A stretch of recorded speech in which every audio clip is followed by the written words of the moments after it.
Assalamualaikum warahmatullahi wabarakatuh. Hello, my name is Wila Fatia Finola, NPM 208110014.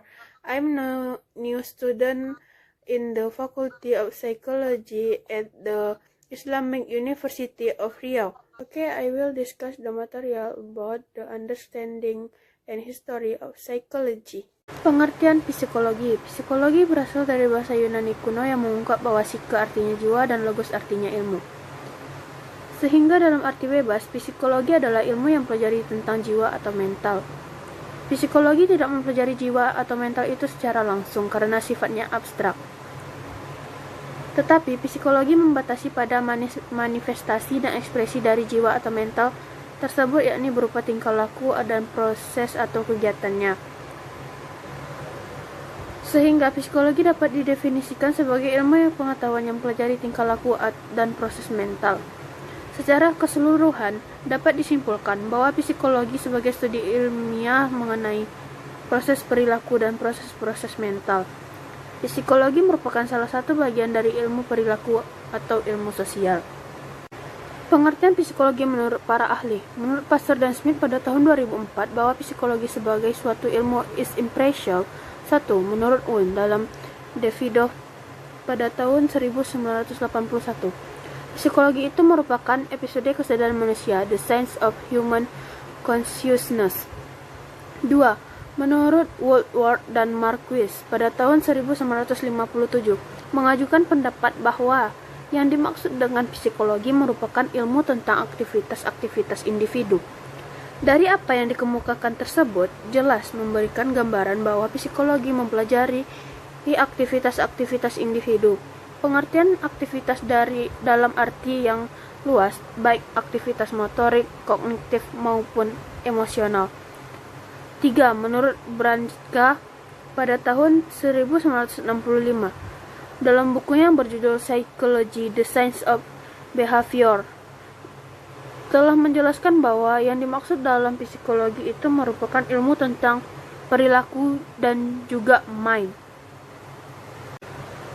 Sejarah psikologi. 1.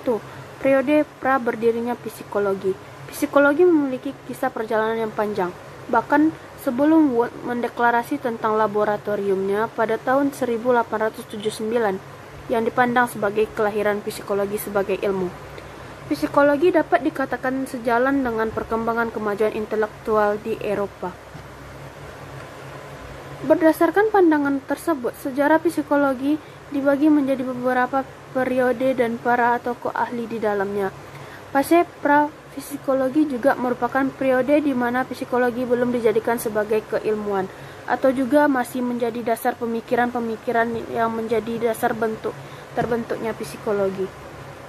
Hasil pemikiran-pemikiran kritis terhadap hubungan manusia dan lingkungannya yang memunculkan suatu pola tingkah laku khusus.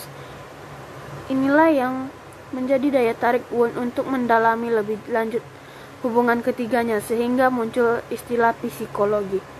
Psikologi sendiri merupakan ilmu yang mempelajari tentang kejiwaan manusia dan tingkah lakunya sebagai respon kaitan dengan lingkungan tempat tinggalnya.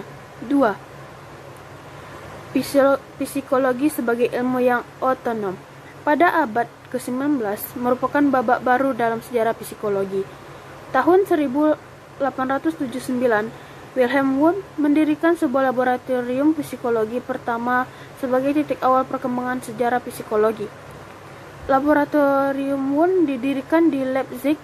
Wundt juga memperkenalkan metode introspeksi yang digunakan dalam penelitian-penelitiannya.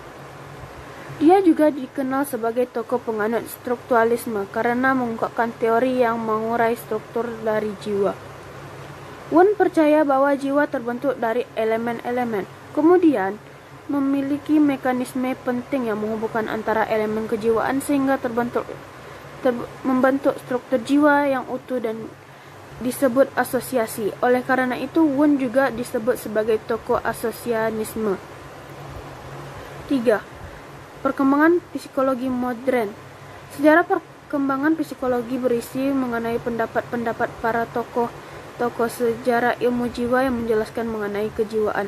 Terbentuknya psikologi modern tidak lepas dari pengaruh para tokoh-tokoh psikologi di masa lalu. Aliran modern yang muncul pada perkembangan psikologi adalah strukturalisme. Strukturalisme ini adalah awal munculnya pernyataan psikologi sebagai disiplin ilmu yang bersifat otonom dan dibangun menggunakan laboratorium penelitian.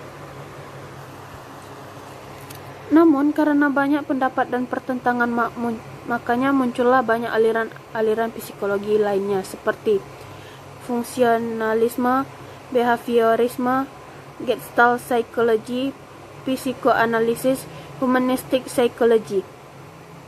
Itulah tadi pengertian dan sejarah dari psikologi. Mungkin hanya itu penyampaian materi dari saya. Lebih dan kurang saya mohon maaf. Wassalamualaikum warahmatullahi wabarakatuh.